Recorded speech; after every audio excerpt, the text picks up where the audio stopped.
Este ziua 2 din aventura noastră ungară.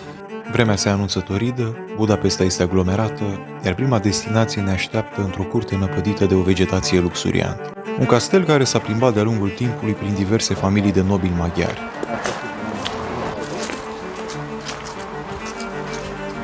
Uite, aici avem gemuleț deschis. Mamă, cum e holul ăsta, zici că e mănăstire. Mănăstire nu a fost, dar are o capelă impresionantă cu influențe neoclasice.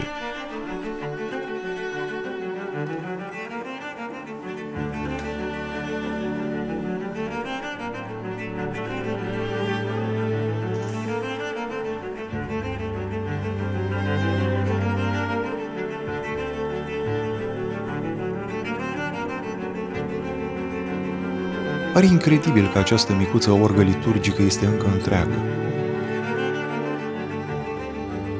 În al doilea război mondial, între zidurile castelului a funcționat și un spital militar. Tot în secolul 20, pe aici s-au perindat o vreme și refugiați din Polonia și Grecia. Ultima întrebuințare a clădirii a fost aceea de hotel de 4 stele. O feierie de sicomori și de ciulini a pus stăpânire pe grădina interioară, îmblânzind semnele degradării.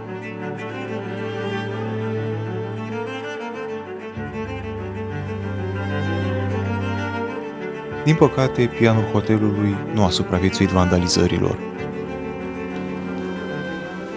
Aici avem niște reproduceri ieftine, cu aliură barocă. Băi, sunt superbe și decorațiunile. Decorațiunile astea de aici. Oh, la la. În ciuda diverselor renovări nu tocmai de bun gust, încăperile nu și-au pierdut șarmul princiar.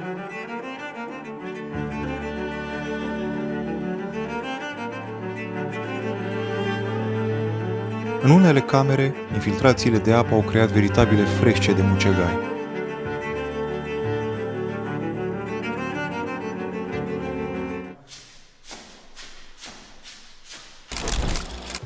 Liszt, Haydn, Mozart, Beethoven, Deci erau sala... sălile astea pentru evenimente. Evenimente de compozitori. Ia uite și pe aici, spartă. Da, drăguță piscina. Cât o vraiște. Da, avem aici avem o pastișă după Picasso. Ia să văd. Eu zic că prin 2010 și-a dat duhul ăsta.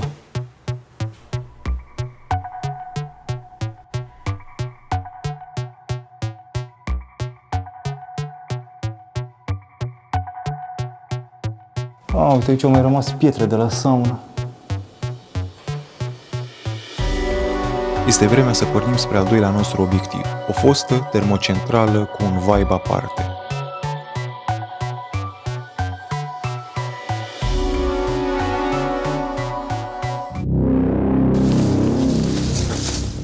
Mamă, ce alunecă panoramele astea.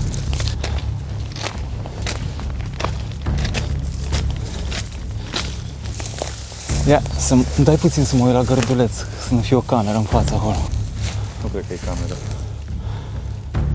Da, e contrejurul ăsta nenorocit și nu dau seama. E un căcat de ăsta. Exact.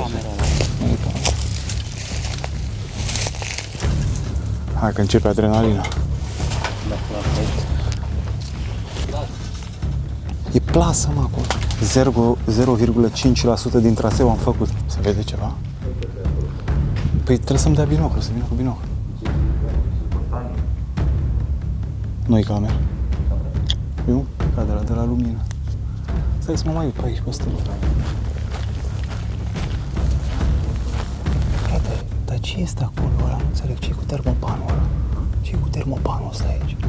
Asta e închisă, mă, nu se poate intra. Mamă, ce ciudat este. E foarte straniu senzația că mi se moaie picioarele. Aoleu, pentru că urcăm pe un plan foarte înclinat. Și ți te ia amețeala.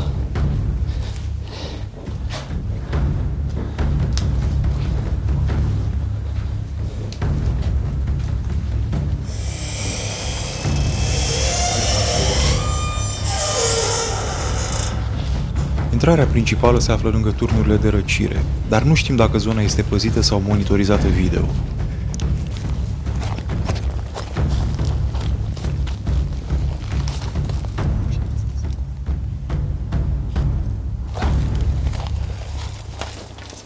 Ca să reducem la zero pericolul de a ne intersecta cu un paznic sau cu vreo cameră de supraveghere, decidem să ne infiltrăm în centrală pe banda transportoare. La capătul benzii ne așteaptă Inota, cândva cea mai mare investiție din Ungaria.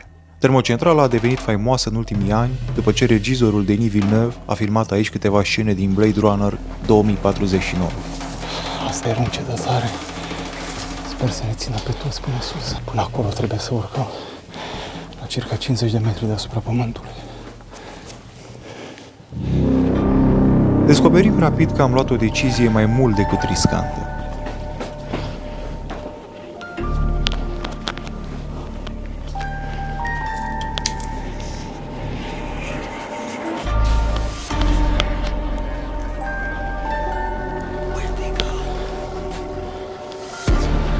Încerc să merg pe margine, la ambinări, pentru că acolo pare mai rezistentă puteaua.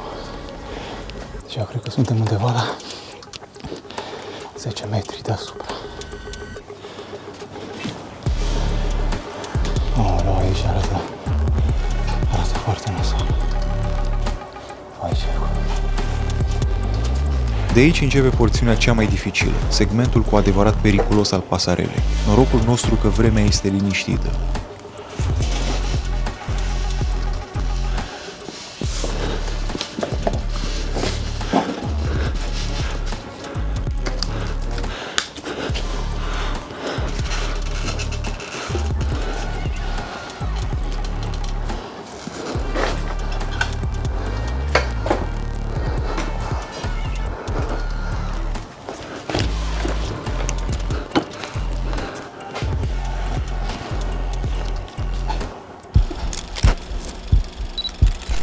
Hai să ne tragem puțin sufletul. Ce? Da, știu. Și eu sunt rupt. Jos, mă, sunt camioane. Aici? Da. Du-te și uite-te să vezi ce e acolo. Urmează o serie de scări și coridoare.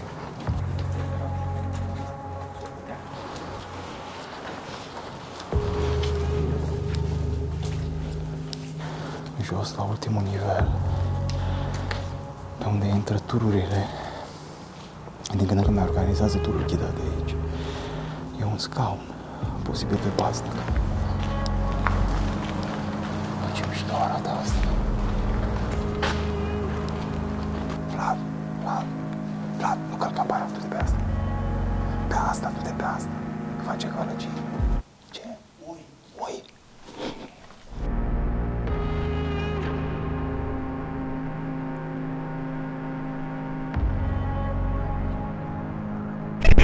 Nu degeaba a ales Villeneuve această termocentrală. Ambientul ei cyberpunk pur și simplu ne taie respirația.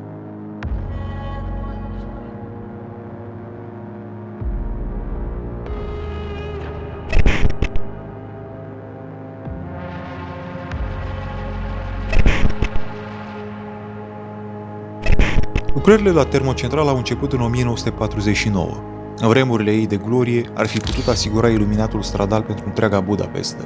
Dintr-un raport al CIA din 1954, aflăm că Inota era păzită strașnic de o unitate a poliției secrete. Se pare că nu suntem singurii interesați astăzi de Inota.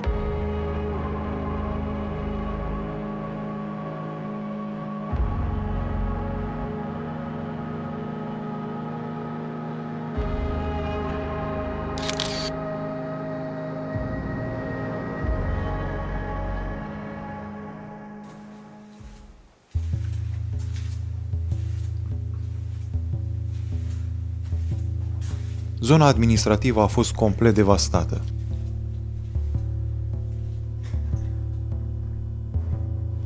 Am găsit niște gloanțe, mamă, frate. Eu ce ești de gloanțe? Păreau gloanțe oarbe, cel mai probabil de recuzite, rămase în urma filmărilor.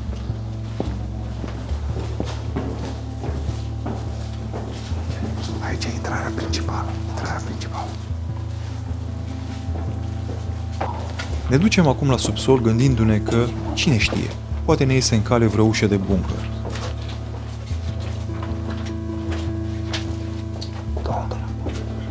Nu, doar subsol este.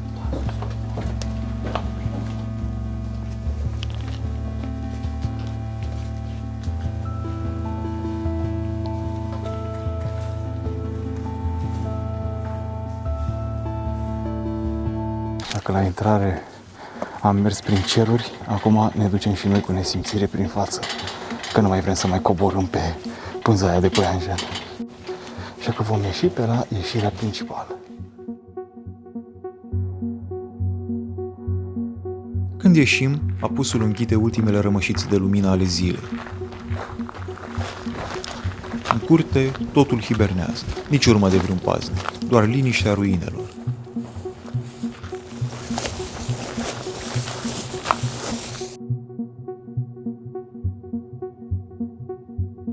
În viitorul episod, explorăm o fostă facultate de microbiologie și, într-o cursă contra cronometru cu paza, reușim să ne strecurăm într-un gigant industrial.